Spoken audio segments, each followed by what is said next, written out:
mediúnico no Centro Espírita União e Caridade e no Centro Espírita Maria de Nazaré. Realiza palestras nos estados de São Paulo, Rio de Janeiro e Minas Gerais. Senhora Marina, por favor, a senhora poderia fazer o uso da palavra?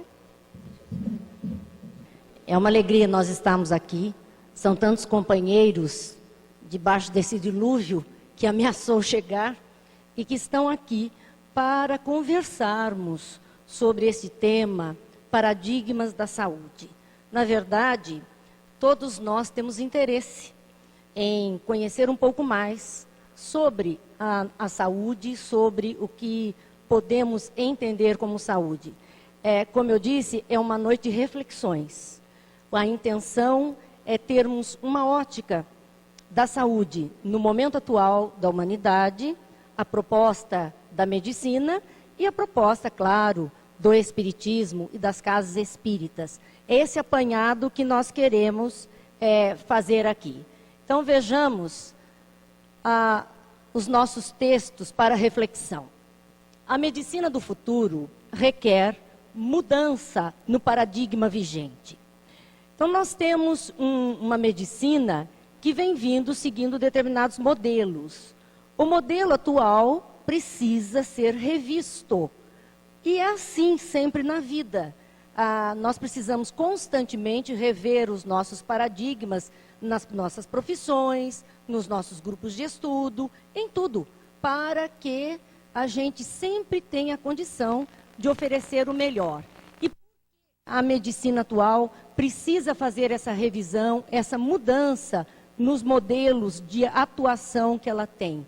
Porque ela adotará a assistência holística à saúde, em razão de ter descoberto que o homem é muito mais do que um amontoado de células, tecidos e hormônios. É muito mais do que isso. Por essa razão, a ideia holística, o homem como um todo, como um ser físico, espiritual, emocional, mental, como possibilidades de auxílio através de outras práticas que venham ajudar, que venham colaborar para que a medicina, de uma forma tradicional, possa atingir o seu alvo em plenitude. E aí nós vemos processos mórbidos, que são os processos geradores de doenças. Esses processos, nós vemos que são essencialmente mentais. Por isso ela precisa mudar. Por isso tem que ver o homem como esse ser pensante. A causa primeira das nossas dores, do distúrbio, daquilo que venha a acarretar doença em nós, é gerado inicialmente na nossa mente. São essencialmente mentais. Mas eu não penso, eu não desejo. Às vezes a gente não deseja e fica dizendo, eu não quero ter aquela doença X ou Y. Eu não quero, isso nunca vai acontecer na minha vida. Nós já cansamos de dizer que o universo não lê o não. Cada vez que eu penso, eu alimento aquele pensamento, aquela razão. E a nossa mente também, ela é responsável pelos distúrbios que venham a acontecer, porque nós desestruturamos o nosso lado emocional, nós desestruturamos um mecanismo perfeito com excessos, com temores, com adrenalinas a mais, com mágoas, enfim, estamos comprometendo. Então, inicialmente, tudo se processa na nossa mente e depois surge a enfermidade, que é um desequilíbrio que ocorre frequentemente por uma falta de integração, que se pode manifestar em vários níveis do organismo, a gerar sintomas de natureza física, psicológica e social. Essas são palavras da doutora Marlene Nobre, que é uma ginecologista, presidente da AME São Paulo, e que é espírita. Isso está no livro A Alma da Matéria, que Marlene Nobre fala muito sobre isso. Vejam, a enfermidade ela vai surgir depois de programada, ainda que inconscientemente pela mente, e alimentada em nós, como um desequilíbrio. E vai acontecer esse desequilíbrio por causa da mente, até nos nossos órgãos físicos vai ser assim. Vamos ver mais um aqui. Eu esqueço que estou com o comando, que não é o Antônio que está de anjo de guarda. Diante da evolução do pensamento e dos conhecimentos atuais das ciências, das leis que regem as estruturas íntimas de todas as coisas, torna-se ilógico conceber o ser humano apenas como um ser constituído de matéria. Nós temos uma ideia de matéria formando todas as coisas do universo, inclusive o nosso corpo físico, que também é oriundo dos mesmos elementos que tudo mais que existe nesse meio material. Mas com os raciocínios atuais, com a forma de pensar, com as pesquisas, com as ciências que estão ganhando campo, não dá mais para pensar, não é mais lógico, a nossa razão não aceita mais pensar o homem apenas como um ser constituído de matéria. Eu acho que nós já temos tido prova suficiente que o homem transcende a matéria. No nosso momento atual, não é só a linguagem do espírita, dos ensinos na casa espírita ou das obras espíritas. Nós estamos vendo que esta ideia da transcendentalidade do homem está no mundo inteiro.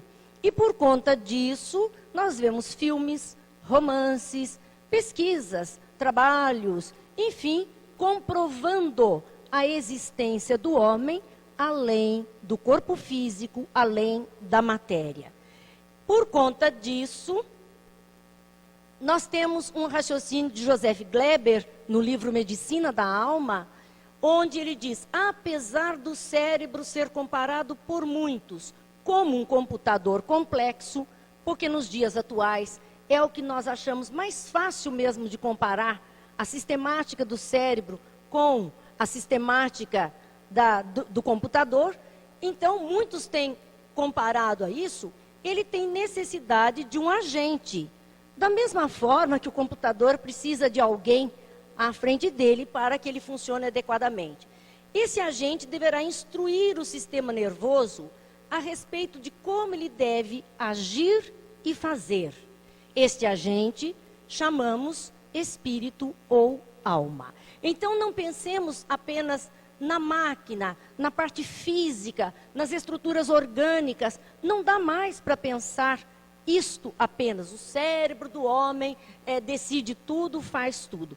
Ele tem possibilidade para tudo, mas ele precisa daquele capaz de colocar tudo isso em funcionamento. Fazer a seleção de como funcionar, o que funcionar, quando funcionar. E este agente é o espírito. Sem a vontade do espírito, sem o comando do espírito, o cérebro será só um amontoado de células. Um órgão inanimado até. Um órgão sem utilização. Então apenas isso estará ali. Porque o espírito é o responsável pela utilização desta máquina. A visão espírita de saúde é holística. Ela vê o homem como um todo, como um ser material e espiritual. Um ser espiritual que porta um corpo semimaterial para a matéria densa, mas tão material quanto qualquer outra coisa, porque é condensação de matéria, que é o nosso corpo espiritual, e porta um corpo físico quando encarnado. Quando desencarnado, estará liberto do corpo físico.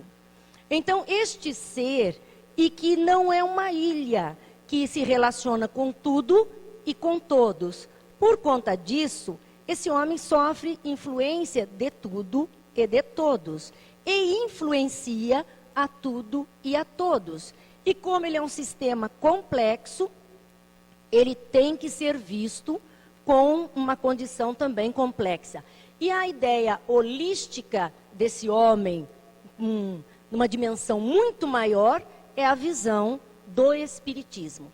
Então, como vê o espiritismo? Ele vê processos mórbidos. Esses processos mórbidos, que são aqueles processos que vão dar origem a doenças.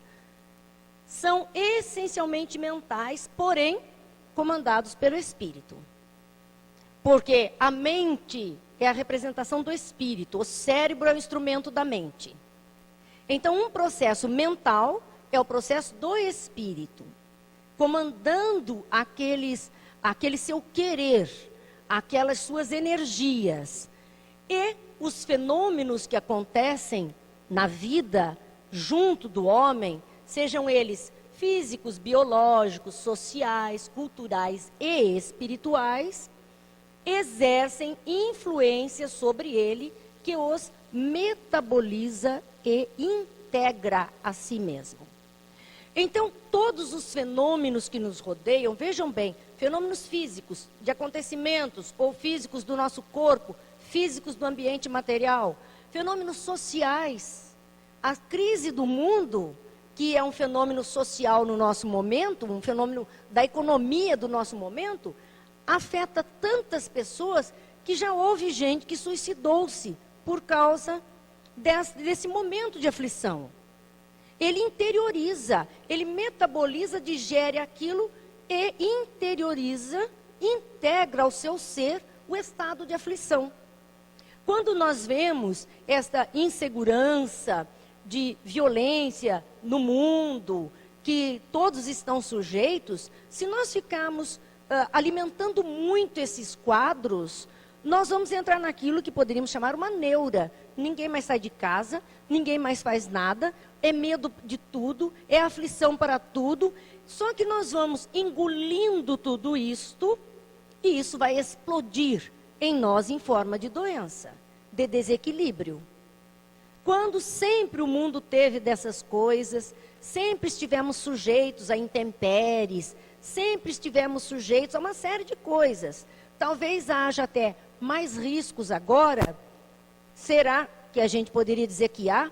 Porque já houve um tempo da Terra em tanta convulsão, tantos vulcões, tantos terremotos, e a humanidade já estava ali, convivendo com isso. Hoje temos maremotos, hoje temos vendavais, ciclones, chuvas torrenciais, mas fazem parte da natureza. E aquilo que nós tivermos aumentado nesse quadro é por nossa conta. Então, o que nós podemos fazer é controlar a parte que nos compete, mas não nos envolvermos tanto com desespero, manifestando uma insegurança tão grande, porque isto vai ser metabolizado por nós e integrado ao nosso ser, causando sim doenças, desarmonias, desequilíbrios. Saúde, então, é um estado ideal da vida, a perfeita harmonia da alma. Isso está no livro Ponto de Mutação, esse trechinho. Saúde é perfeita harmonia da alma. Então, nós vemos que o estado de saúde não é a ausência de doença, não é a ausência de algum problema. É, entendo problemas, conviver de tal forma com eles, que eles não consigam tirar o nosso gosto pela vida. Aí eu estou saudável. Eu vivo, eu enfrento, eu luto e vou indo na vida com tranquilidade. Isso é estar saudável.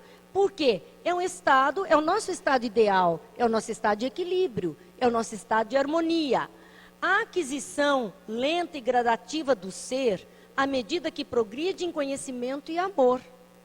Este estado nós só adquirimos com esta trajetória, sabe, do conhecimento e do amor, nas experiências auridas nas vidas sucessivas. Quando vamos ganhando esse conhecimento, essa experiência, desenvolvendo a capacidade de amar, nós vamos conseguindo adquirir lenta e gradativamente esse estado ideal da vida. Vejamos bem que na nossa estrutura orgânica, nosso corpo físico, ele tem uma data de validade. Todos nós sabemos disso. Chega um tempo, está lá carimbado, válido até tanto. Aí não adianta mais correr. Acabou o tempo, esgotou a validade. como toda matéria em cima dessa terra, como toda matéria que existe no universo. Há uma validade para a estrutura. Então, existem situações para nós que serão situações naturais do desgaste físico, da idade, do tipo de vida que estamos levando, resultado da nossa alimentação. Isso tudo faz parte natural. Isso não é estado de doença. Isso é aprender a conviver. Nós vamos aprendendo em cada fase da nossa vida a conviver com as possibilidades do nosso corpo, a utilizar ao máximo da melhor forma possível, com todo cuidado e carinho e zelo, do quanto o nosso corpo possibilita. E a entender essas limitações, aprendendo a conviver com elas numa boa. Isso não pode tirar de nós a alegria de viver. Não pode tirar de nós a vontade de continuar tocando a vida, aprendendo sempre, fazendo algo melhor. Nós temos que conviver bem com tudo isso. Isso é uma arte. Isso nós adquirimos com muita experiência de vidas passadas, até termos aceitação para tantos fatos na nossa vida. A saúde é resultante de uma bem dosada cota de valores mentais em consonância com a estabilidade física e a ordem psicológica que produzem o clima de vitalidade responsável pela funcionalidade do corpo. Isso quem diz é Joana de Ângeles, no livro Vida, Desafios e Soluções. Vejam como Joana entende saúde, resultante de uma bem dosada cota de valores mentais, mais uma vez o espírito sendo aí o carro-chefe, em consonância com a estabilidade física, com aquilo que o mundo possa nos oferecer, e a ordem psicológica que produzem o clima de vitalidade responsável pela funcionalidade do corpo. O quanto eu me aceito, o quanto eu me gosto, o quanto eu prezo esse corpo, o quanto eu quero viver, o quanto eu quero fazer. Tudo isso é um estado de saúde para que tenhamos este equilíbrio. Estamos cercados por forças, por campos magnéticos e por conta disso estamos sujeitos a uma série de influências externas e internas das nossas próprias ondas de pensamento ou de outras ondas de pensamento que compartilhem conosco. Mantermos-nos em equilíbrio. Como dizíamos há poucos minutos atrás, diante de situações que se apresentam para alguns como tenebrosas, difíceis de passar, como vai ser agora? Como é que nós estamos nos mantendo? Será que já estamos arrancando os cabelos de desespero? Ou estamos tocando a vida, levando, porque mesmo na questão econômica que nós estávamos falando, o que mais nós ouvimos nas reportagens em televisão, até questionamentos na rua, com o povo, e agora como vai ser? O grande pedido dos economistas é: continuem gastando, continuem comprando, continuem fazendo, porque só assim o dinheiro vai circulando e a economia vai andando. Porque se todo mundo quiser segurar, aí vem o caos, aí vem a dificuldade. Então, mesmo diante das dificuldades da vida, nós temos que continuar fazendo, para que a vida possa fluir e novamente encontrar um caminho tranquilo, uma estabilidade que nós estamos buscando.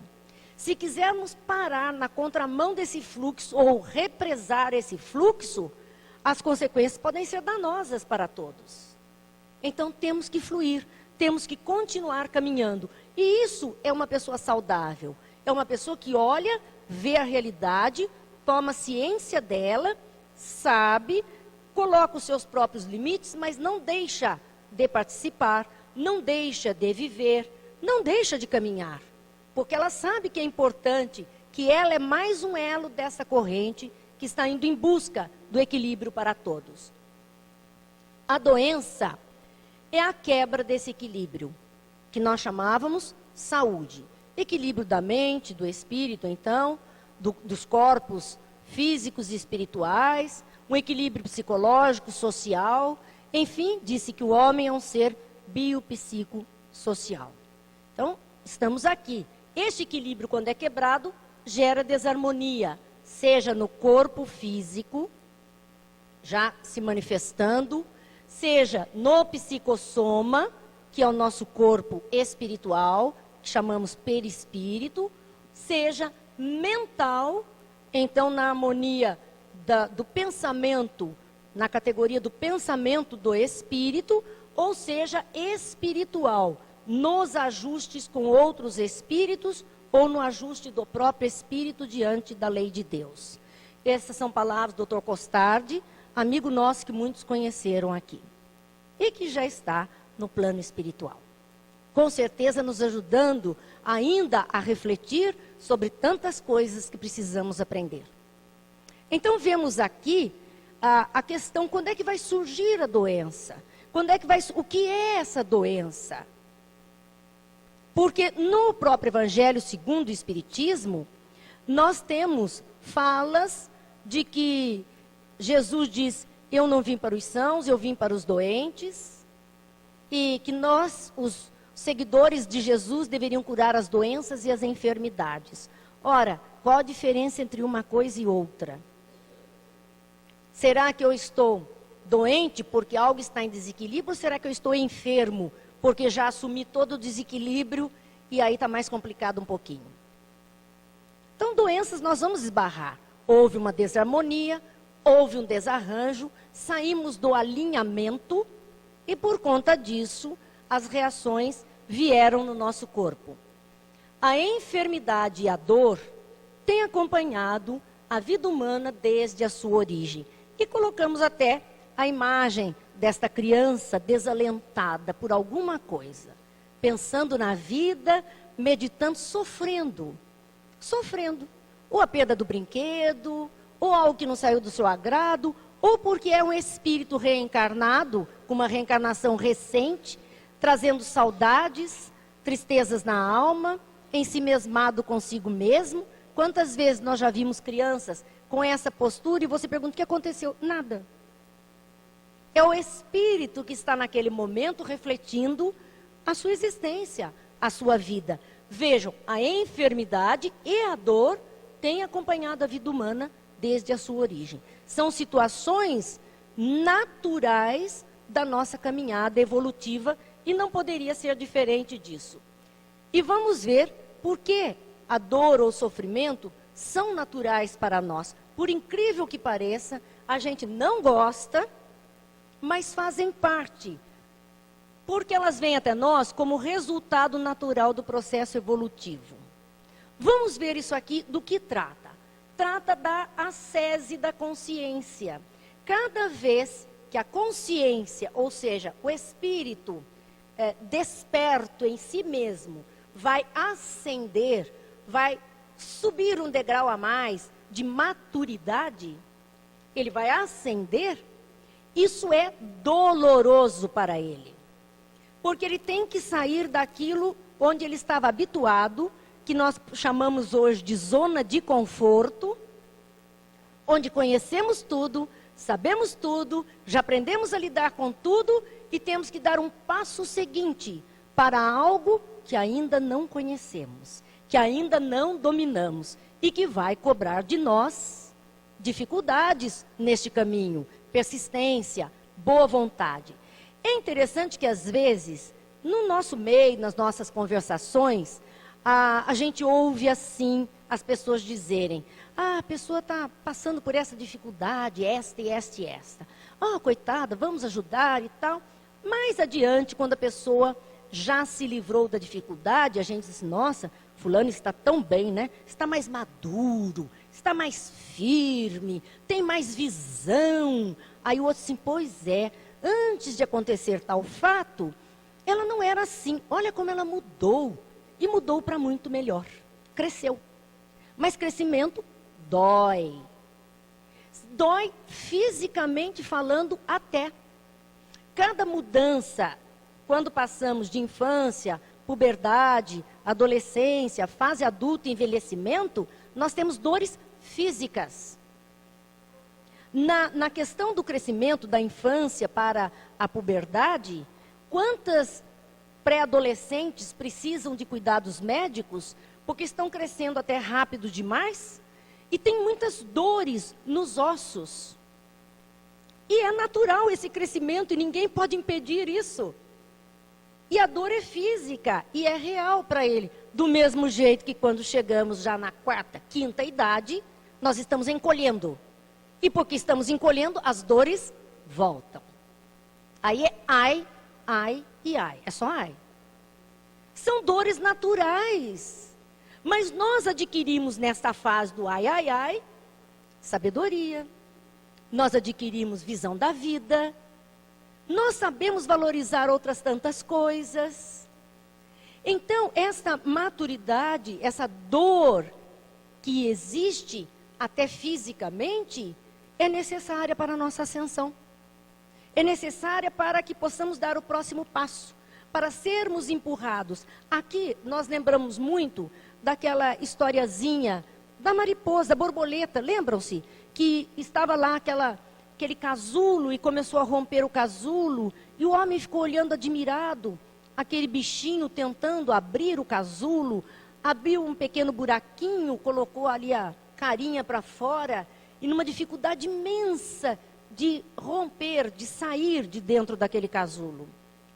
E o homem ficou um bom tempo olhando e via que a coitadinha daquela borboleta não ia. O casulo estava difícil de romper. Então ele, caridosamente, pegou de uma tesoura e deu um pique no casulo para abrir o espaço e que ela pudesse então sair com facilidade. Não deu outra, claro que ela saiu com facilidade. E ele ficou esperando, porque normalmente ela sairia do casulo, o tempo de alguns minutos para secar o seu corpo, as suas asas, e ela já sairia voando. E aquela não voava. Ela estava ali com as asinhas fechadas, coladas, mirradas. E ele ficou surpreso com aquilo. O que ele não sabia é que quando a borboleta começa a romper o casulo e naquele esforço de sair, os líquidos do seu corpo vão para os canais que irrigam a sua asa e fortalecem as asas. Como ele caridosamente facilitou, aqueles líquidos não foram. As asas não foram devidamente irrigadas e fortalecidas, logo ela não tinha estrutura para alçar voos. Era um processo doloroso? Necessário. É um processo doloroso. Então, esta dor como resultado natural do processo evolutivo vai existir para todas as criaturas. Resta saber como é que nós encaramos isto. Claro que trará consigo esforço de nossa parte. E incômodo. Porque é uma situação que difícil às vezes de passar por ela. Incomoda, mas passa. Então, esta é uma dor natural. Mas existe outra dor natural que vem para nós como bússola. Mas que dor é essa? Aquela que indica caminho a ser percorrido para a reconstrução da desarmonização do passado. Aqui é lei de ação e reação. Aqui são os atos de um passado que agora trazem as suas consequências. E ela é uma dor bússola, porque vai mostrar o caminho. As consequências daquelas atitudes, vamos dizer, não volte mais por aquele caminho, não faça mais assim, é por outro caminho agora. Esta dor, esta que vem como bússola, vem para nós como enfermidade física. Muitas vezes a pessoa diz, eu não procurei. Surgiu em mim, apareceu essa doença, ninguém sabia. E ela realmente não procurou conscientemente, ela não buscou aquela situação. Ela não fez extravagâncias, muitas pessoas, na questão, por exemplo, do câncer de pulmão, ou de laringe, faringe, boca, as pessoas dizem assim, Ah, mas eu nunca fumei. Fulano, porque a gente diz, você está fumando, cuidado, olha, isso vai provocar tal coisa assim, assim. Ou problemas cardíacos, circulatórios, etc. Aí ele diz assim, pois é, mas meu avô fumou até não sei quando e nunca aconteceu nada. Ou fulano, que é meu vizinho, nunca colocou um cigarro na boca e tem a mesma coisa, ou teve pior. Então, bobagem. Não, gente, o efeito é cumulativo. Hoje, os próprios cientistas falam que o câncer é uma doença de longo trajeto, vai aparecer lá adiante, não é de hoje para amanhã. Essa história está vindo de muito tempo em nós e um dia explode. É de longo trajeto, de longa duração, para surgir. E a questão, então, das vidas passadas, nós estamos carregando muitas vezes. Eu tenho um testemunho pessoal, que a minha mãe tinha enfisema pulmonar, desencanou em consequência disso. E cada vez que eu entrava com ela num consultório médico, o médico dizia, quantos cigarros a senhora fuma por dia? E ela já dizia de cara, não sendo espírita. Eu não sei onde é que ela ouviu isso, porque nunca leu um livro espírita, nessa encarnação nenhum. Nenhum, nunca. E enfisema pulmonar. Então, é esta dor como bússola, que traz a enfermidade física ou deficiência das ordens por conta de resíduos que foram ficando em nós, de atitudes, de ações que nós tivemos. O que é que elas promovem em nós? Elevação, estagnação ou queda? Nós escolhemos. Como é que eu vou encarar? Vai servir para a minha mudança, para a minha retificação, para a minha elevação, para a minha melhoria? Ou vai servir para a minha estagnação? Ah, vou parar por aqui mesmo, não adianta mais nada, fico quieto aqui, nem para lá nem para cá, não muda uma vírgula. Ou então vai servir para a minha queda, já que está assim agora, então eu faço qualquer coisa. Nós é que vamos escolher. É uma bússola mostrando o caminho que temos que ir. Mas, muitas vezes, nós não prestamos atenção. Então, nós vemos aqui mais uma frase do Dr. Costardi, quando ele dizia, todas as formas de educação são princípios disciplinares que possibilitam vida melhor. Estas dores, quer como resultado do processo evolutivo, quer como bússola, elas são parte do nosso processo de educação de espíritos.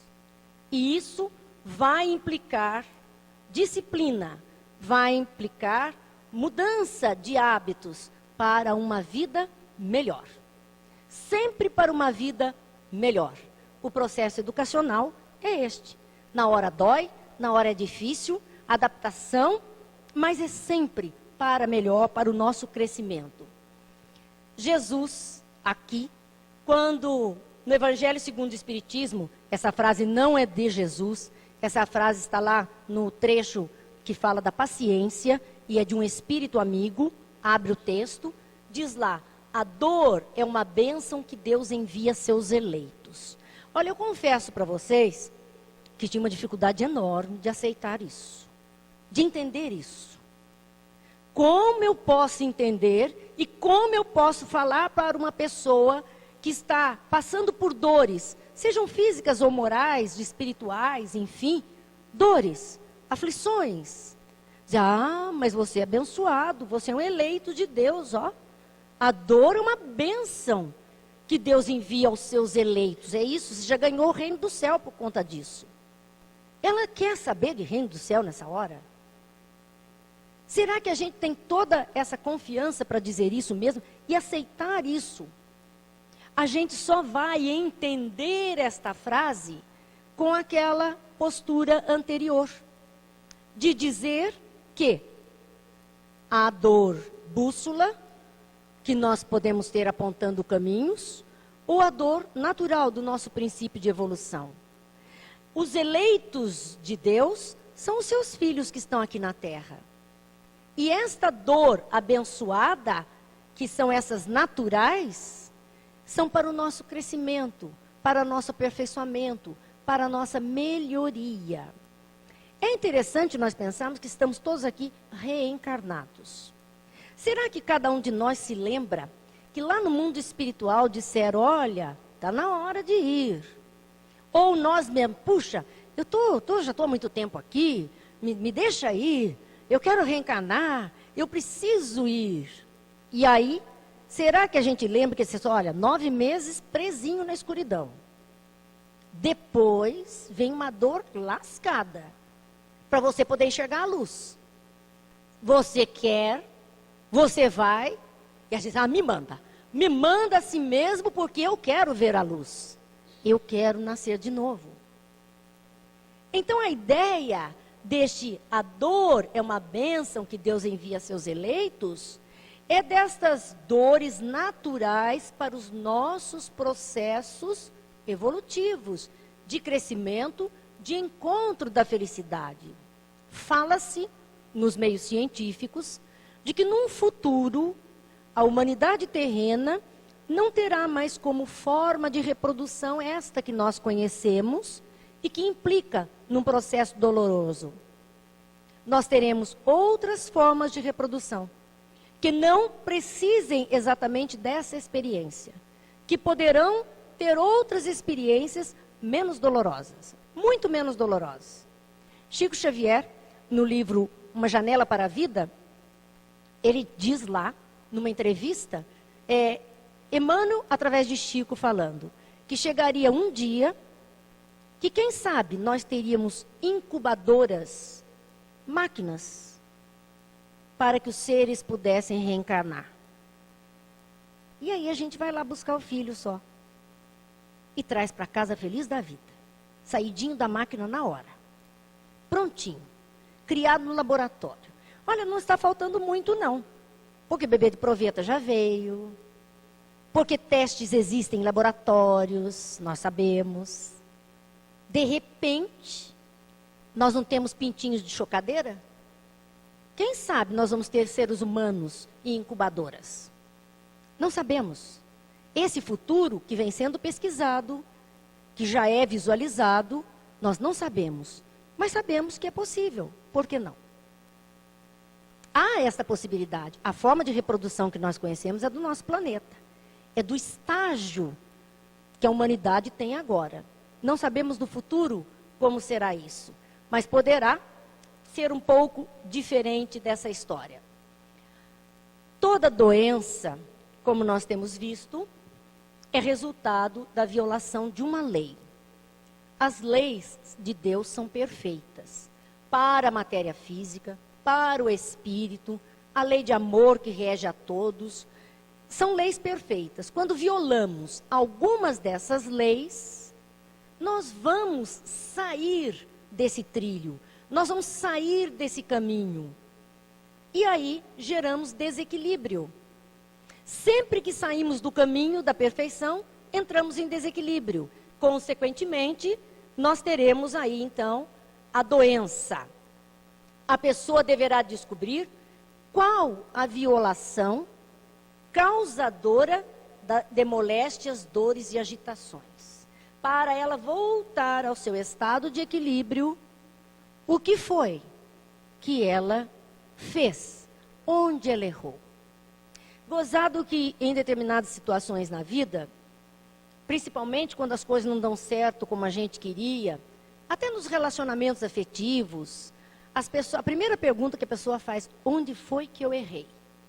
Ou na criação de filhos, quando a história lá não sai muito de acordo com aquilo, com aquela proposta, a pessoa questiona, onde foi que eu errei? Ela faz isso para a situação que lhe desagrada. Mas ela não faz isso para tudo ou mais na sua vida, que lhe traga qualquer desconforto. Se nós nos habituássemos a parar e refletir sobre onde foi que eu errei para estar portadora disso ou daquilo, para estar com essa dor ou essa. O que foi? O que foi que eu fiz? Eu transgredi alguma coisa. E aí eu posso retificar. Aí eu posso fazer diferente. Muitas das vezes, quando nós procuramos a nossa medicina terrena, reclamando de dores ou desconfortos, o médico faz essa avaliação. Ele faz exatamente isso. Espera, vamos ver. Como é que você se senta, como é que você dorme, como é que você caminha, que tipo de calçado você usa. Hoje nós temos especialistas nessa área. Reprogramação postural é uma coisa que nós temos aí para nos ajudar. Porque nós vivemos fazendo um punhado de coisas erradas. Nos sentamos errado, lemos errado, deitamos errado. É um punhado de coisa que depois vai doendo, complicando.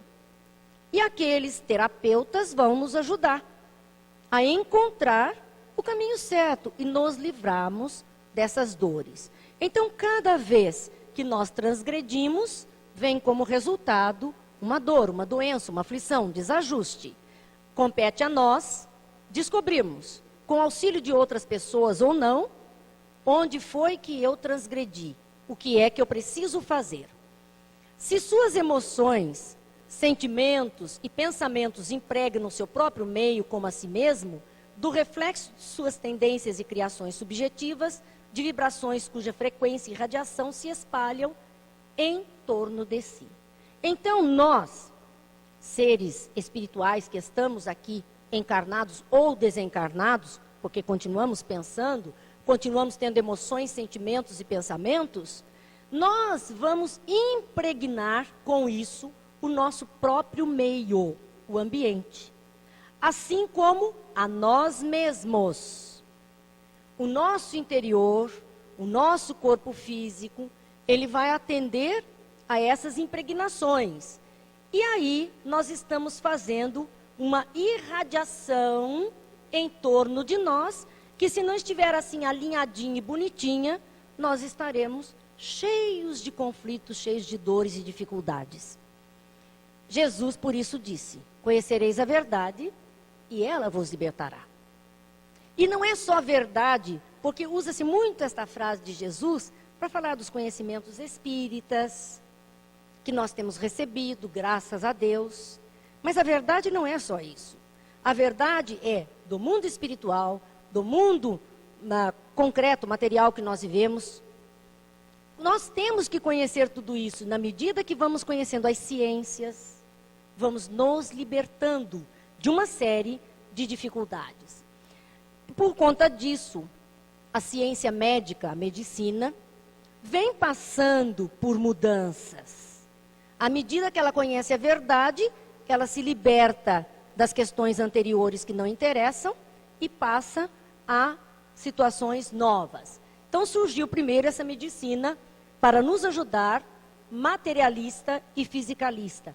Isso lá no século XIX com Newton. Bastante materialista, onde o médico deveria entender o bom funcionamento da máquina.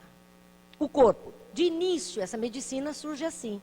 Basta conhecer o funcionamento dos órgãos, cuidando para que todas as engrenagens funcionassem em harmonia. Esse era o papel da medicina. A alma, lugar dos sentimentos, não seria da competência dos profissionais da área de saúde. A alma quem resolveria seriam os religiosos. Vai lá, conversa com o padre, conversa com o pastor, conversa com o mentor na casa espírita. E isso é problema para ser resolvido lá. Como se nós pudéssemos separar as duas coisas. E nós não podemos. Essa medicina passou para, então, o modelo mente-corpo. Ótimo, o homem não é só corpo, tem alguma coisa a mais. Então, nessa medicina que surgiu após a Segunda Guerra, admite a influência das percepções, das emoções, atitudes e pensamentos sobre o corpo humano. Olha como ampliou. Tudo isso que era subjetivo para nós, na realidade faz parte da nossa maneira de ser e influencia o nosso meio. A mente está localizada no cérebro. Ainda aqui a ideia era esta. E tem a capacidade de influenciar o seu próprio corpo. Por conta disso, mais atualmente, os neurocirurgiões começaram a fatiar o cérebro. Onde está a mente? Onde está? Ela está no cérebro. Qual é a região? Descobre-se regiões que controlam todo o corpo. Mas onde está a mente? Onde é a sede desta mente que controla o corpo? Então, nós vemos duas medicinas surgindo. Essa tabela, nós ouvimos ultimamente, por conta do Carlos Bacelli, das obras psicografadas, muito trabalho do Dr. Inácio. Dr. Inácio viveu em Uberaba, dirigiu o Hospital Psiquiátrico de Uberaba. Então, isto aqui é uma escrita do Dr. Inácio no livro Novos Rumos à Medicina. Tem o tomo 1 e 2, que foi feito pela FEB. Esse Novos Rumos à Medicina ele escreveu quando encarnado, quando trabalhava no sanatório.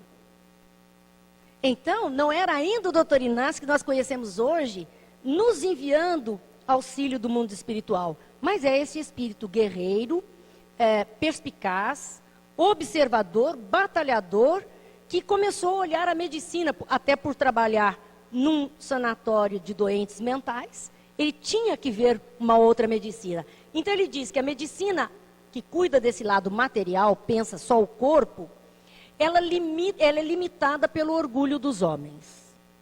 Cada um bateu o martelo, está dito, é esse problema, é este órgão doente, é aquele. Não se incomodam de mais nada.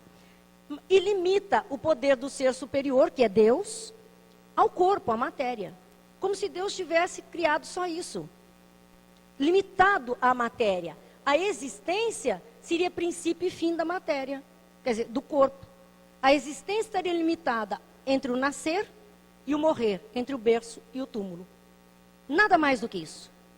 Nada mais. Portanto, na morte desapareceria todos os sentimentos e todas as tragédias, a história daquela criatura. A vida daquela criatura. Acabou. O túmulo era o fim. Era o nada. Ia para algum lugar, talvez, para outros nem isso, e acabaria por ali. Mas surgiu uma medicina espiritual. E essa medicina espiritual, ela pensa diferente. Ela pensa porque ela vem amparada pelo poder supremo. Então, ela não tem limite, é infinito. E é o resultado que nós estamos vendo hoje, com uma medicina e toda uma ciência nessa área, onde a física quântica está empurrando para além dos limites imagináveis por nós. Trazendo isto. Ela não admite esse poder limitado da matéria. Quer dizer, Deus não se limitou a criar coisas. Não é só matéria. E no livro dos Espíritos nós vemos que o universo é formado por Deus e depois ele criou espíritos e matéria. Já era esta visão, que a existência, a nossa vida aqui na Terra, é um estágio necessário para uma força superior, inteligente e imortal. Somos nós. Olha que beleza, uma força interior. Nós somos a inteligência, nós somos imortais. A morte é uma transmutação. Vamos bancar aquela borboleta saindo de um casulo. Num esforço danado para deixar o casulo. Está ali. Uma ligeira pausa para esses sentimentos e tragédias que irão despertar. Porque nós vamos levar conosco nossos sentimentos, vamos levar conosco a nossa história de vida. Então são duas medicinas que surgem a partir dali. E agora, o momento atual, nós temos a medicina transpersonal ou translocal. Ela diz que a relação mente-corpo transcende os limites do espaço e do tempo. A mente não está mais presa ao cérebro. A mente é não local. Gente, isso aqui não é tratado espírita. Se vocês conseguissem observar, porque a tela ficou meio com a letra preta, ficou escura, difícil de ler, mas está ali, olha. J. Ferrer, do livro Medicina e Espiritualidade, Redescobrindo uma Antiga Aliança. Um médico espanhol, um escritor espanhol. Nada a ver com o espiritismo. Isso aqui é tratado médico. Qualquer um que estude medicina tem acesso a esse trabalho do J. Ferrer. Está aí. E ele dizendo que a mente é não local.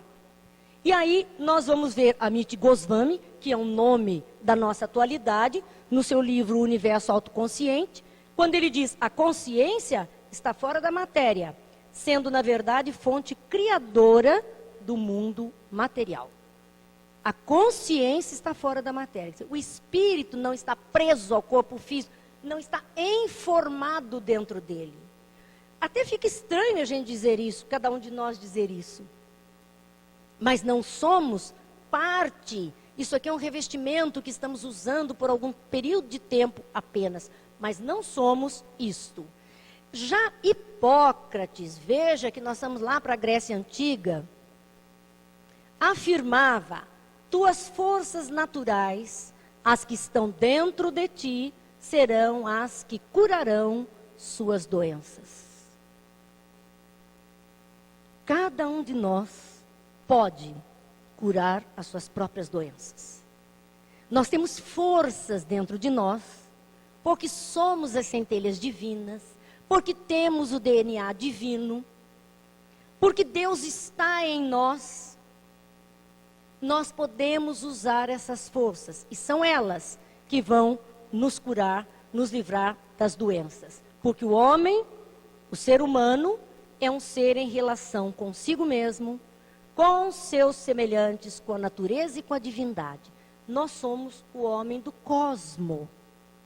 Não estamos presos a esta estrutura. Estar aqui tem o seu preço. É difícil descer de esferas espirituais para esferas inferiores, também é doloroso. Nós vemos isso em obras de André Luiz, de Luiz Sérgio. Quando eles vão a regiões mais densas, onde os pulmões não aguentam respirar aquele ar pesado. E eles precisam parar, fazer prece, recuperar energia, adensar o perispírito para continuar. É sacrifício, é doloroso. Então, quando mergulhados na carne, para todos nós, tem sido assim com certeza.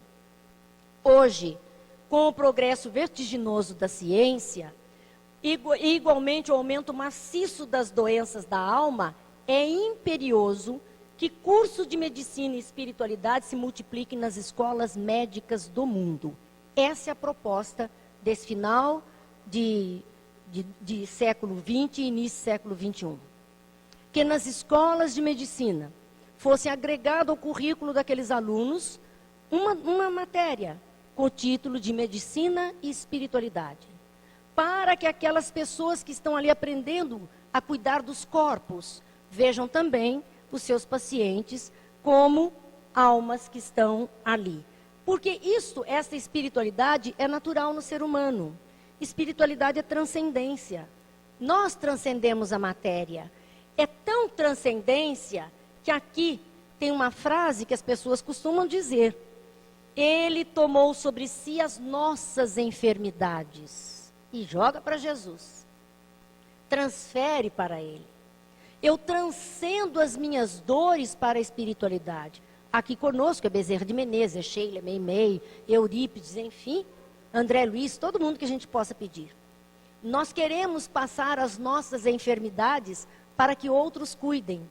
Isto é o nosso lado de espiritualidade, que transcende a questão física. A espiritualidade não implica necessariamente na fé em uma divindade pessoal ao estilo do Deus dos cristãos.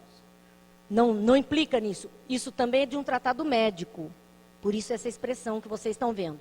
A espiritualidade pode estar ligada à religião, mas não necessariamente.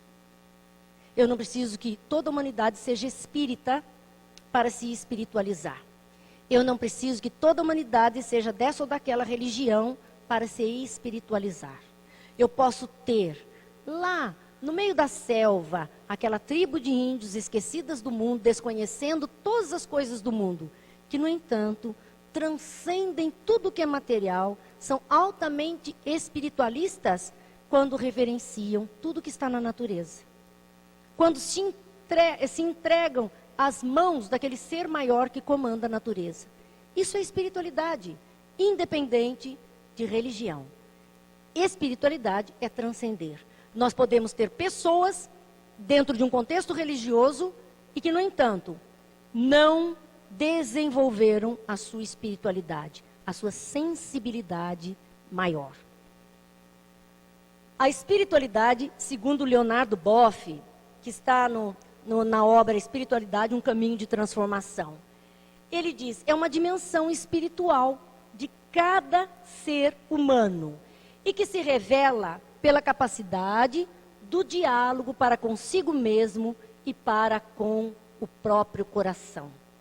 Aquelas ideias de autorreflexão, de autoconhecimento, essa capacidade de pensar seus sentimentos, suas emoções, isso é espiritualidade. Isso é acreditar-se algo mais do que aquilo que o espelho mostra para nós todo dia. Se traduz pelo amor, pela sensibilidade, pela compaixão, pela escuta do outro, pela responsabilidade e pelo cuidado como atitude fundamental. Uma pessoa espiritualizada é uma pessoa que desenvolve o amor, que é tão desconhecido para nós, mas que, a grosso modo, poderíamos dizer que amor é o olhar em direção ao outro. E este olhar, envolvimento com o outro, nos desenvolve sensibilidade. Eu sou sensível à maneira dele de ser, às dificuldades que ele passa, às alegrias que ele vive. Eu me emociono com ele. Isso é espiritualidade. A compaixão, que nós fiquei com tanto dó, fiquei com uma pena de tal pessoa. Eu estou demonstrando compaixão. Eu estou indo além da dureza da cena que eu estou vendo. A escuta do outro. Nem sempre escutamos o outro. Nem sempre damos chance de ouvir o outro. Nós falamos muito e não paramos para ouvir o outro. Isso é espiritualidade. Então, segundo Leonardo Boff, nós vemos aí o que é espiritualidade. Mas desde 94, as faculdades americanas começaram a incluir componentes de espiritualidade no seu ensino de medicina. Então, que pontos eles foram ver? As crenças espirituais, eles perceberam que afetaram os pacientes. Cada um, na sua crença, tinha resultados no estado de doença ou de enfermidade que apresentavam. Então, eles tinham que descobrir o que era isso. O que é esta força capaz de promover a cura mais rápido, a aceitação, o equilíbrio. Por isso, foi incluído, então, no currículo da escola. Conselheiros espirituais, ou sejam, padres, pastores, pregadores de todo jeito, pessoas que se disponham a ouvir, a falar, sábios de toda natureza, gurus, seja o que for. Esses conselheiros espirituais, eles passaram a ver como parte e aceitar até em muitos locais como parte integrante do corpo clínico daquele hospital. Muitos hospitais têm conselheiros espirituais. E os que não têm conselheiros espirituais de plantão, eles têm telefones, endereços, chamam nos momentos de necessidade, onde a pessoa precise de alguma coisa assim. E um ponto muito importante nessa medicina e espiritualidade nas faculdades foi este: animar os alunos a ver seus próprios sistemas de crença. Aquele formando, aquele aluno que está pretendendo exercer a medicina, que ele possa olhar os seus próprios valores, os seus próprios sistemas de crenças e avaliar como é que esse sistema poderá ajudar ou impedir a sua relação de ajuda ao paciente. Porque imaginem bem uma pessoa extremamente radical na sua crença, que tenha que atender uma outra de crença totalmente contrária, que para ele às vezes é até abominável. Como é que ele vai tratar? Ele vai ser capaz de ser imparcial e fazer o trabalho que ele precisa fazer? Ou isto, a postura da crença, sua radicalidade, vai ser um empecilho para que ele ajude efetivamente aquela criatura? Porque hoje nós vemos tantas lutas, tantos desajustes no campo das crenças, das religiões. Agora, uma pessoa que se disponha a atender público não pode colocar esses pontos religiosos à frente da tarefa que ele deva realizar. Ele precisa entender o outro e dar o direito do outro ser diferente.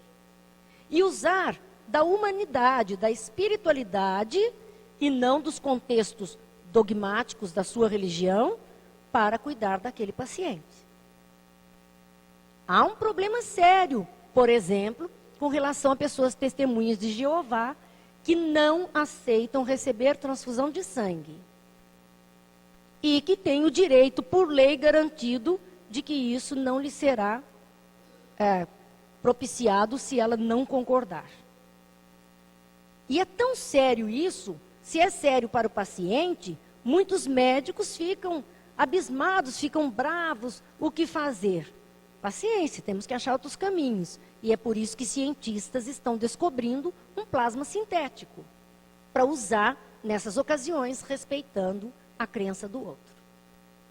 E isso é uma pessoa espiritualizada que vai lá buscar a ajuda que ele possa oferecer da melhor forma possível. Diz o doutor Alexander Moreira de Almeida uma frase muito bonita. Não importa se possuímos crenças materialistas ou espirituais, atitudes religiosas ou antirreligiosas. Necessitamos explorar a relação entre a espiritualidade e saúde para aprimorar nosso conhecimento sobre o ser humano e nossas abordagens terapêuticas. Ou seja, crenças, religiões não podem ser causa de dificuldade. Nós temos que explorar a espiritualidade do ser, aquilo que transcende, para oferecer o melhor a ele. Há uma curiosidade sobre as crenças espirituais e religiosas, na questão que ela tem efeito positivo na saúde dos pacientes. Há uma pesquisa feita nos Estados Unidos, onde 95% da população crê em Deus. E 57% dessa população reza pelo menos uma vez por dia. Então, eles fizeram essa pesquisa, fizeram um estudo com 272 pacientes da terceira idade e viram que os que praticavam atividades religiosas tinham maiores índices de felicidade, de sentirem-se úteis e de ajuste pessoal. Ele tem para onde ir, ele tem os companheiros da sua religião, ele tem o culto que ele professa, ali ele dá vazão aos seus sentimentos, abraça, cumprimenta, ora, vaza suas lágrimas, enche-se de coragem, por isso é mais feliz. Por isso, ele consegue esse ajuste para a vida. E pessoas que iam a igrejas pelo menos uma vez por semana, tinham 50% menos falecimentos por doenças coronárias. Os corações ficam mais acalmados. Vale a pena vir ao centro, viu? Uma vez por semana, ouça o evangelho, receba o paz e saia com o coração mais leve. Eu costumo dizer que a gente sai com a alma lavada e enxaguada, limpinha. Então, isso é bom. Olha, menos doenças coronárias, menos enfisema, menos suicídio. E 75% menos de morte por cirrose. Vejam, claro que vão haver as exceções. Tem aquelas causas anteriores que nós estamos trazendo, mas é uma ótima forma, baratinho, não custa nada, só trabalho de vir. De procurar a sua crença, a sua fé, de abraçar aquela fé. Eu admiro muito quando eu vejo ainda poucos momentos atrás, para não dizer que eu não falo de televisão, que já estou recebendo título aí de noveleira de plantão.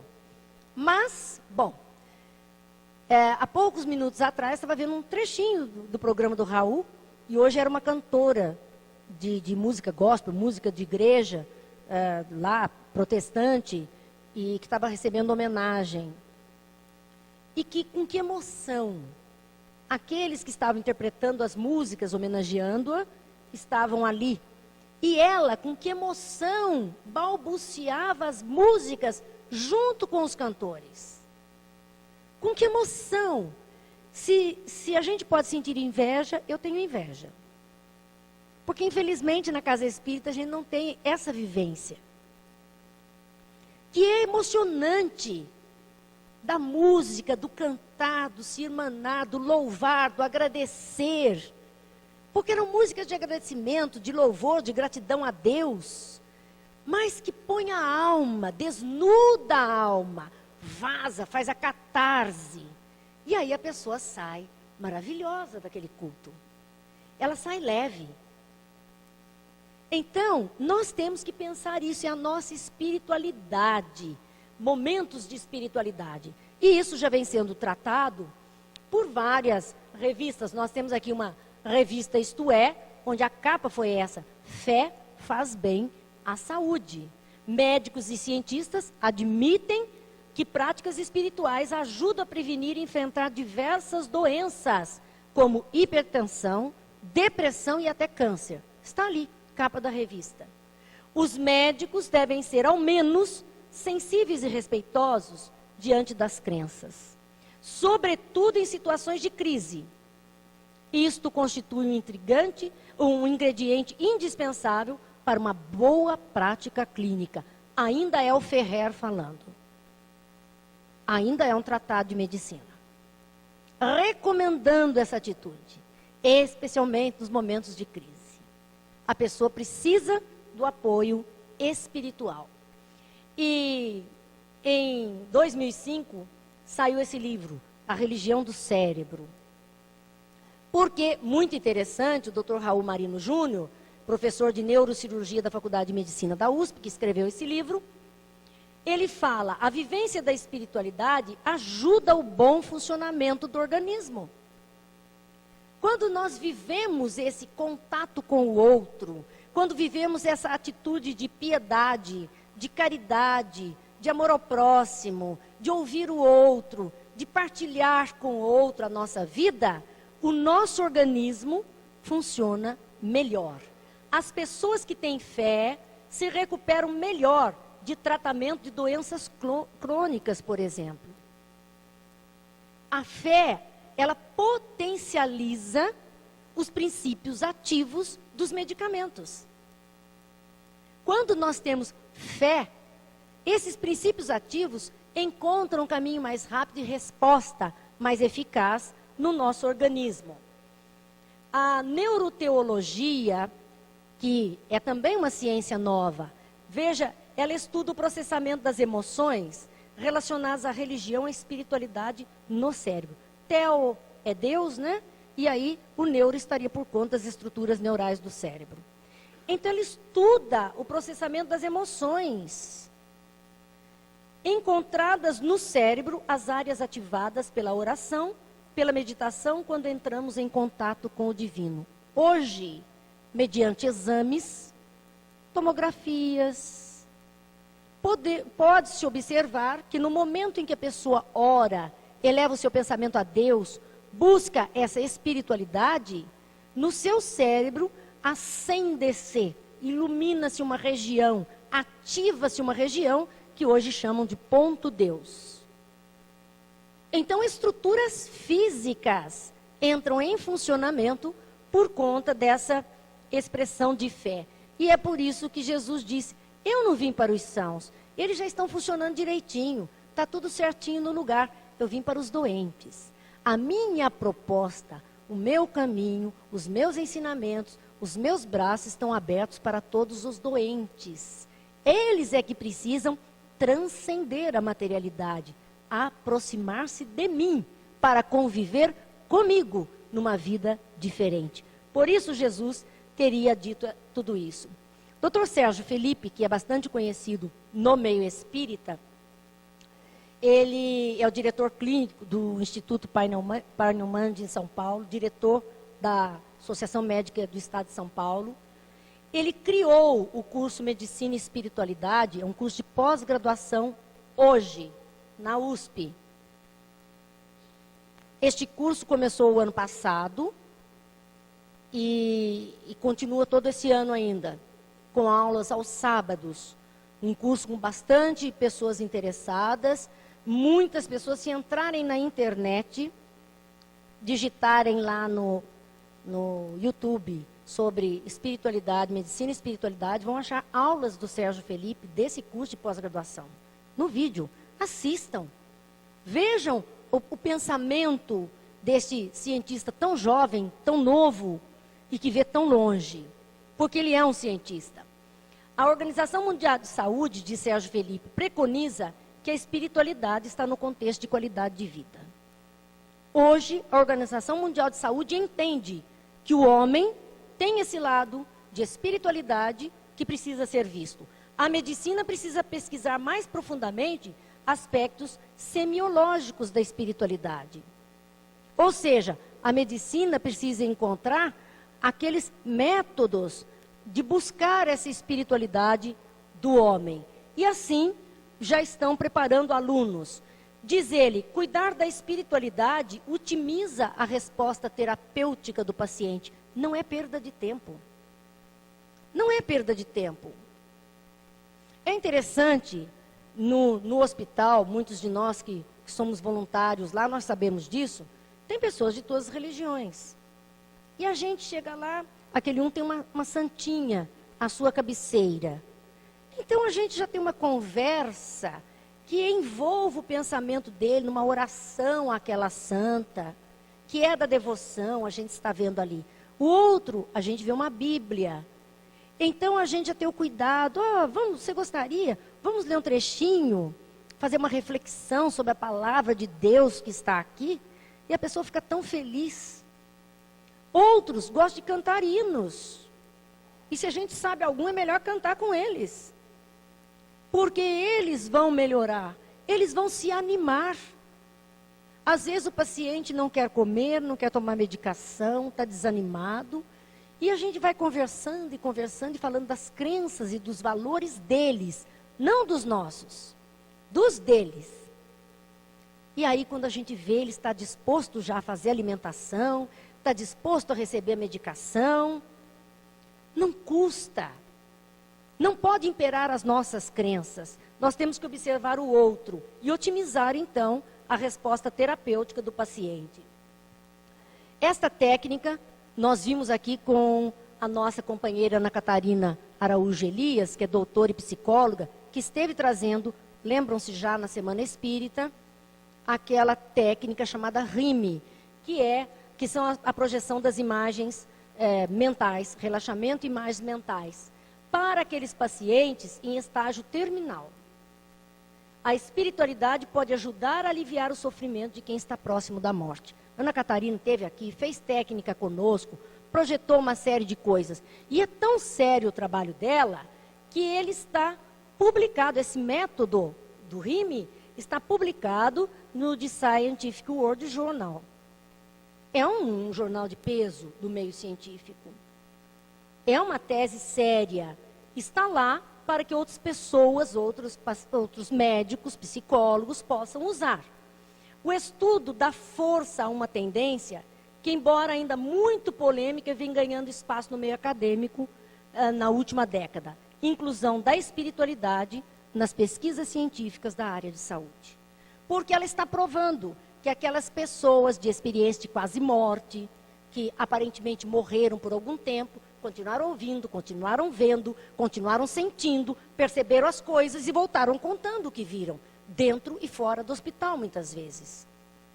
Então, se o corpo estava morto, como é que estas pessoas, que depois voltaram, ressuscitaram literalmente, como é que elas, onde elas estavam, o que viram, o que fizeram, elas não estavam mortas. Então, o espírito é uma realidade hoje comprovada e que precisa de ajuda em muitas situações. O fato é que a medicina começa a incluir cada vez mais as suas práticas, o instrumento de espiritualidade no cuidado com os pacientes.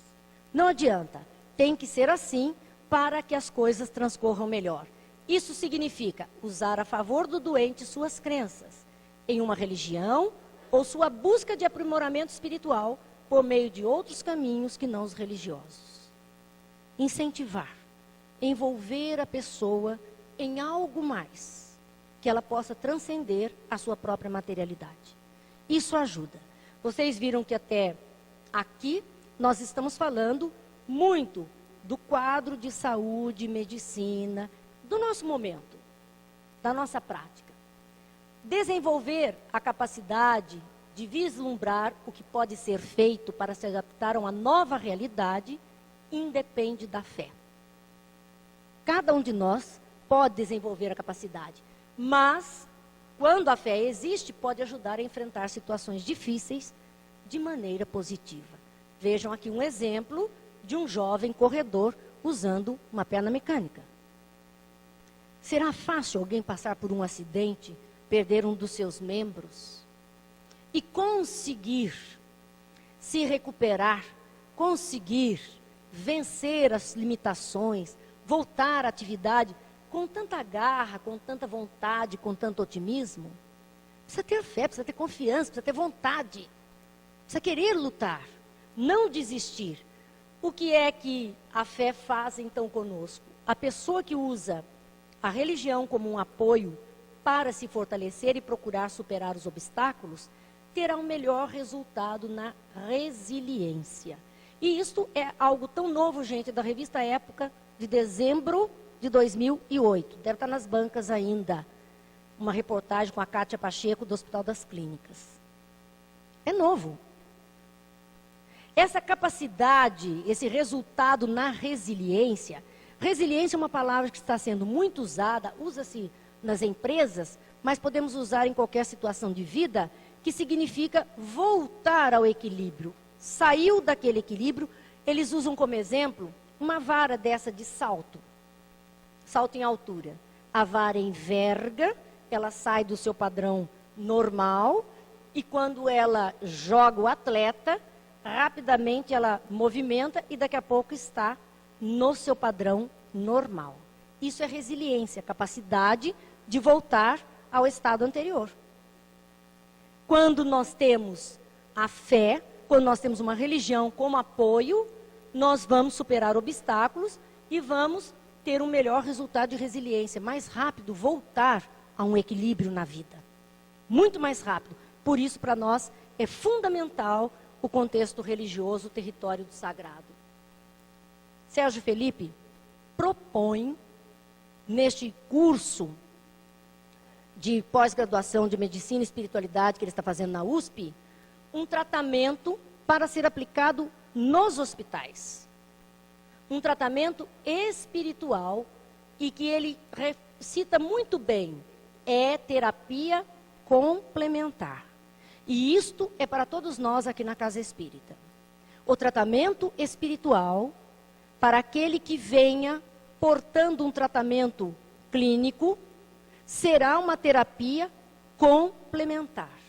Nós não temos nem o direito, nem a competência, seria falta de ética até, suspendermos um tratamento médico e dizer para a pessoa, fique só com o tratamento espiritual. Não. Nós temos que oferecer o tratamento espiritual, deixando que a área médica continue fazendo a sua parte. Porque na medida em que a pessoa for melhorando, o médico vai mudando o tratamento até dispensá-la de qualquer outra coisa. Nós não podemos interferir nesse campo. Nós não somos qualificados para isso, não temos o direito disso. E ele propõe técnicas de intervenção como terapia complementar num hospital, num tratamento médico. A prece. Fazer prece com o paciente. Fazer prece lá com o paciente que está na sala aguardando uma cirurgia. Está aflito, está ansioso, está nervoso. Custa. Olha, vamos fazer uma prece. Que prece você gostaria de fazer? Vamos fazer uma oração para que tudo corra bem com você. Não custa olhar para aquela criatura oferecendo algo melhor. Está aqui. Prece é meditação. Meditação é o eixo da religiosidade. É momento de quietude interior e de transcendência do ser. A imposição de mãos, que por impressionante que seja, nós fazemos aqui na Casa Espírita com o nome de passe.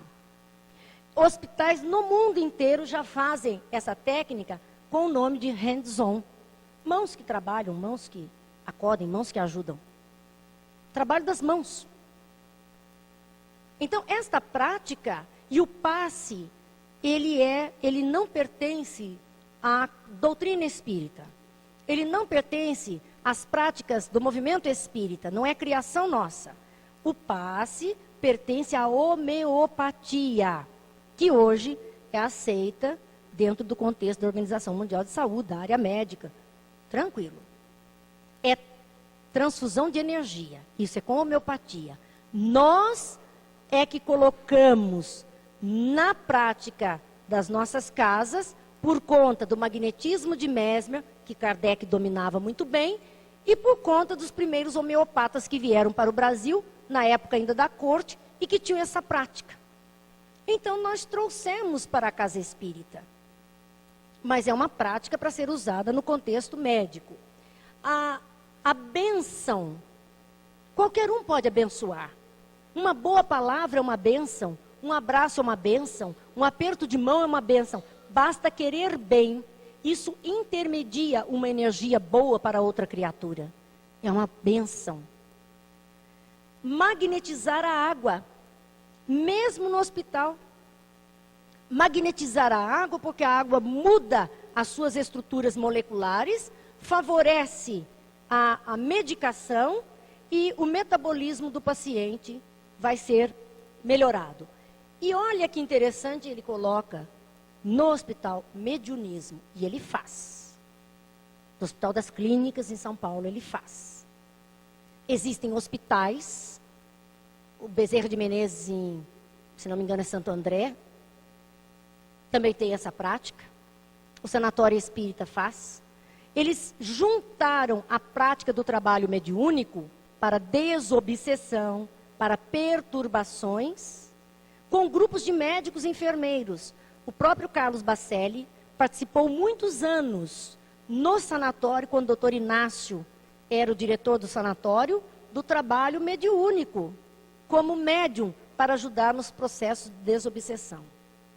E muitos médicos hoje usam o trabalho mediúnico em hospitais, especialmente psiquiátricos, para ajudar os processos de desobsessão. E às vezes para ajudar o próprio paciente, que a confusão que ele apresenta não é uma confusão mental, é uma mediunidade que está desarmonizada, precisando de ajuda. E aí nós vemos então um outro ponto importante, o apoio religioso no ambiente hospitalar. Nós temos, graças a Deus aqui, equipes espíritas que vão ao hospital regional para fazer esse apoio religioso.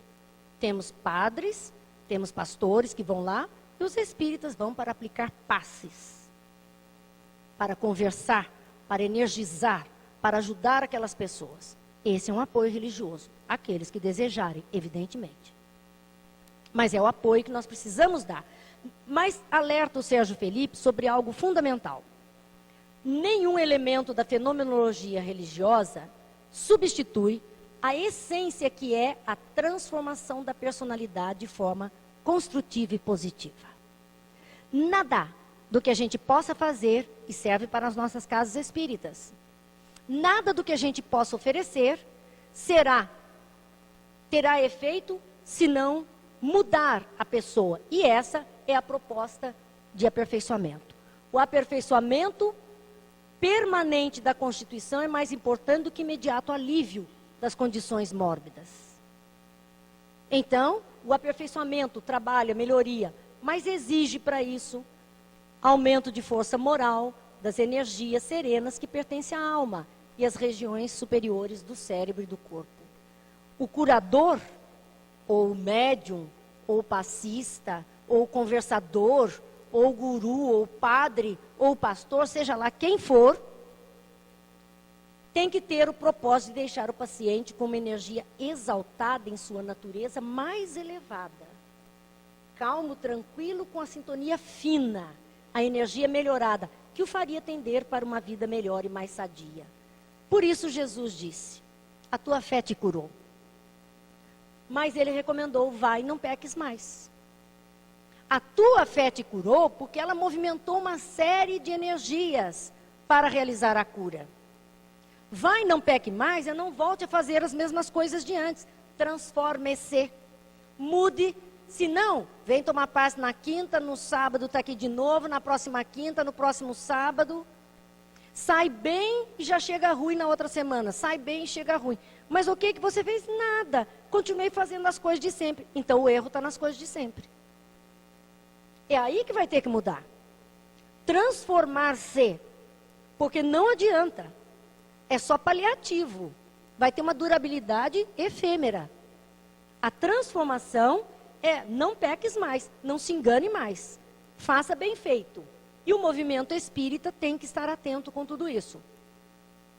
Tem que trazer algo mais. O centro espírita pode e deve oferecer toda a ajuda possível, entendendo que finalidade do tratamento espiritual é, acima de tudo, transformação da pessoa.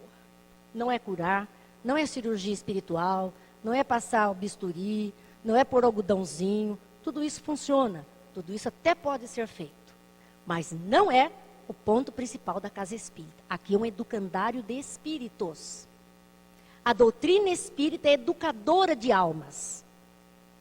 Então, a proposta é transformação. Ela tem que se modificar. E ela tem que mudar. Não adianta esperar que os outros resolvam as dores que ela está portadora. Ela tem que elaborar. Hipócrates já dizia: a energia que está dentro de você que vai curar as suas dores. Técnicas, quaisquer uma. Passes, trabalho mediúnico, trabalho de desobsessão, qualquer uma. São apenas instrumentos acessórios do seu poder de transformação. São técnicas. Nada mais do que isso. Não adianta levar uma pessoa para o tratamento espiritual sem uma base de sua índole. Por isso precisamos conversar, conhecer, ouvir o outro, para saber seus sentimentos, sua forma de compreender o mundo. Por isso a doutrina espírita pede um processo pedagógico. Não pode ser esse oba-oba. Vai, entra, faz. Não é assim. Tem que haver uma organização para que o efeito seja melhor. E nós vemos aqui, olha, espiritismo na atitude é amor em ação. Por quê? Porque a informação chega pelos estudos para educar os nossos sentimentos. E essa informação, mais o exercício do bem, das práticas a que somos convidados, dentro e fora da casa espírita, vão resultar na renovação das atitudes. E aí a gente se cura. Aí a gente fica feliz. Aí a gente se equilibra. Então, espiritismo na atitude é amor em ação. Espiritismo só na cabeça é só informação. Ficou só nessa primeira parte. Se ele não foi trazido para cá, não terá este resultado aqui embaixo. O processo de cura é de responsabilidade do paciente na sua busca ativa de transformação da realidade consciente ou inconsciente.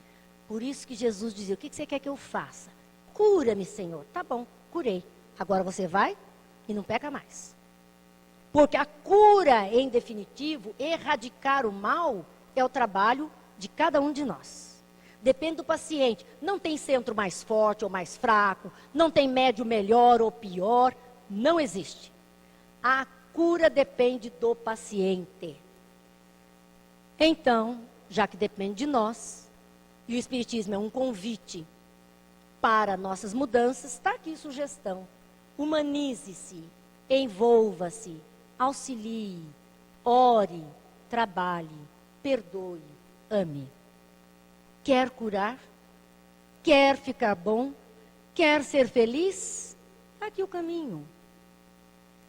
Humanize-se, envolva-se, auxilie, ore, trabalhe, perdoe, sobretudo, ame.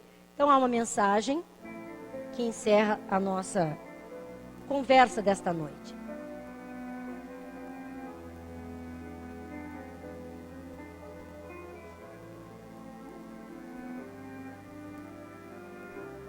Plante boas sementes. Cultive a sua terra interior com sementes que dão lindas flores e saborosos frutos. Com o tempo, vem a colheita do que você plantou. Semeie no seu coração as sementes da paz, prosperidade e espiritualidade. Nos assuntos Tome o lado benéfico no planejamento da vida, resista ao mal e imagine as alegrias futuras. Nos relacionamentos, veja os outros como filhos de Deus. No lar e no trabalho, use paciência e amor. Nas dificuldades, ore e creia-as como solução. A semente do bem que se planta rende bons frutos permanentemente.